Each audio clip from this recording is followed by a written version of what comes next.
As the national fury mounts in the Trayvon Martin case, we are now seeing a concerted pushback on the part of the man who shot and killed this unarmed 17-year-old. That neighborhood watch captain, George Zimmerman. In a moment, we're going to speak live with Zimmerman's legal advisor and his personal friend. But first, here's ABC's Matt Gutman with exclusive new details. This morning, we are learning more about Trayvon Martin's killer, George Zimmerman, as friends are coming forward with a portrait of a man who is deep in hiding, facing death threats, and even remorseful. His attorney, Craig Sonner, tells us he fears for his life and for his family's safety. I understand he's in hiding, but did police know where he is? Do you know where he is? In other interviews, I wasn't exactly sure. I do know where he is today. As more protests sprouted up across the country, spontaneously rallying for justice, calling for his arrest, and the Black Panthers offering a $10,000 bounty for his capture. But Sonner contends his client acted only out of self-defense and is not a racist. A sentiment echoed by his friend and former Crime Watch block captain, Frank Taffy. George just didn't jump out of a car and start running after Trayvon, pull out a gun to shoot him just for his Skittles and his iced tea.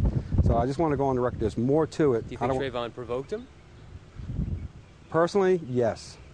But Taffy wondered if it was all the crime in the neighborhood that pushed Zimmerman to the edge. This is one of the homes that was burglarized during the day. And he received this voicemail from Zimmerman on Friday, thanking him for his support. I appreciate it, and you're truly setting an example for me for the future of just doing the right thing, even when it's tough, and I appreciate it.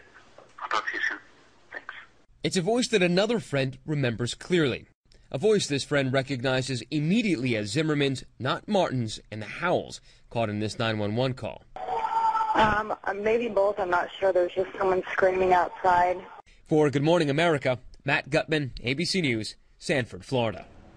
Matt, thank you. And with us now, Joe Oliver, who's a friend of George Zimmerman. Also here, Zimmerman's legal advisor, Craig Sonner. Good morning to both of you. Good morning. Thanks for coming in. Joe, let me start with you. You've spoken to George. How's he doing?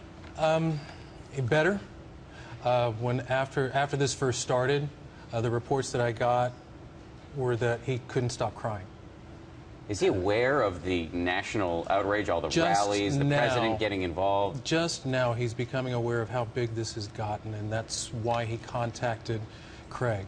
I spoke to him for the first time yesterday, briefly, and you know, it's just starting to sink in. Up until this point, because of he was there and he knows what happened, and because he's not in jail, he's been very confident, naively, that this would all blow over. But because only half of the story has gone out, because the evidence won't be heard until the grand jury convenes, you know, he's got to go into hiding. But now he realizes just how big this is. So you say he's in hiding. Is he scared for his life? Wouldn't you be? I mean, with all of this?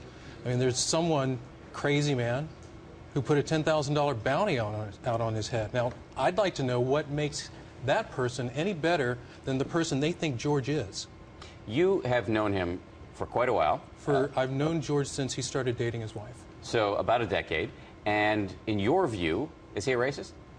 I have never seen anything to indicate that. Now, on the tapes, on the 911 tapes, there's a moment where many people swear they hear him uttering a racial epithet. Does that make any sense to you? Does that compute to you at all? No, not at all. And in fact, I spoke with my teenage daughter yesterday, and the word in question, I mean, it's the difference between a C and a G, from what I understand. And goon is apparently a term of endearment in the high schools these days. I don't know of anyone younger than 40 who uses coon as a racial epithet anymore.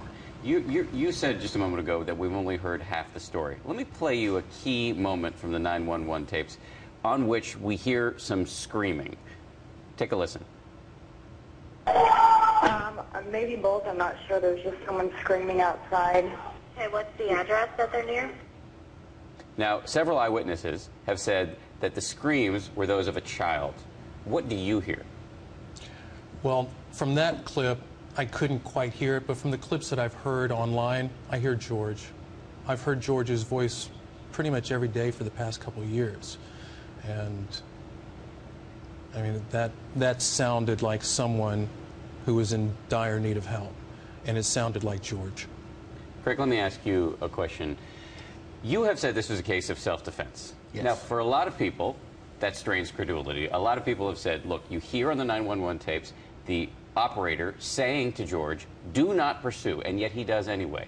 And we know that we have a 17-year-old kid here who is carrying candy and iced tea, who's on the phone with his girlfriend, not an optimal position from which to threaten the life of a grown man who's carrying a gun. How is that self-defense?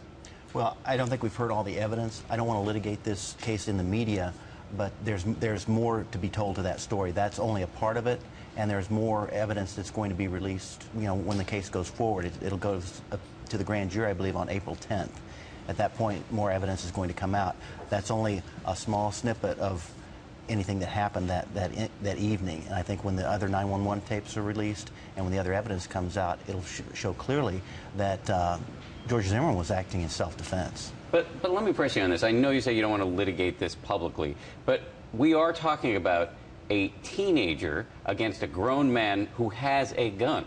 I mean, it's just hard to imagine for many of us how, given that power imbalance, the guy with the gun could be in a position of having to defend himself. Can I jump in real quick on that? We're talking about a teenager, and after speaking with George, that George was looking up to at the time of the confrontation. The teenager is taller than George. What's more, George is 40 pounds lighter than the pictures everybody has seen. But George was told not to pursue. We hear that. This is not a fact that is in question. You hear you don't have to do that. That's what the operator said. You don't have to do that. Now the question is, how far did he pursue?